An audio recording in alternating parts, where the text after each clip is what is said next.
The last point as we close is that spiritual junk food will not sustain us over time.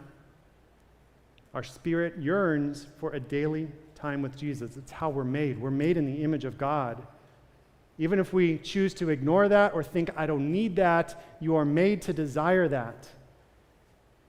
And so give your soul how God made you. Give your soul what is needed. We dismiss these longings or cover them up with other things.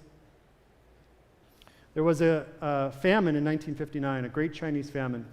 I didn't know about this until I researched it, but it was the deadliest famine ever, and some consider it the greatest man-made disaster. 15 to 55 million people died.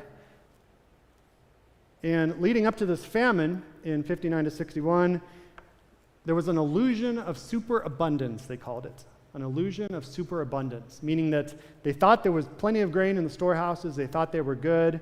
Whatever happened, they weren't, and it led to this huge famine. I find what's interesting in some of the reports is that the people would take clay, mix it with water, and cook it, and it would give the appearance of bread. And they would do that because they were so desperate, and even though it looked like bread, it actually killed them because there were no nutrients in it, and it actually bottled up their whole digestive system, and they died. A lot of times the things we think we're eating to fill us up spiritually is actually killing us. I think about the American church. You have an illusion of superabundance. There's a church on every corner. American Christians are living their best life. And yet many of them are dying inside. Jesus called the Pharisees whitewashed tombs. They look good on the outside, and inside they were dying. And there are many people that feel that they are spiritual, doing all the right things, going to church every week, but they're dying inside because they're not connected with the source of life. There's a lot of spiritual junk food that we partake of, and some junk food's okay. Like I love candy. It's one of my biggest downfalls in life. But candy might fill me up for a moment, but I cannot live on candy.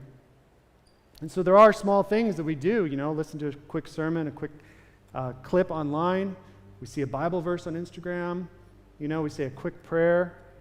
Those are things that are fine, but we still need the deeper things of God, the bread of life that comes by diving in the Word and forming that relationship with Jesus Christ. There's also things that are not junk food. They're straight up poison. People that try to be connected to a spiritual reality apart from Christ, and they find themselves dabbling in all kinds of things, such as witchcraft, New Age, being a spiritual being apart from Jesus. And those things are straight up poison. There's no benefit to that at all. So we have to stay connected with the source. God is not a side dish. He is the main meal.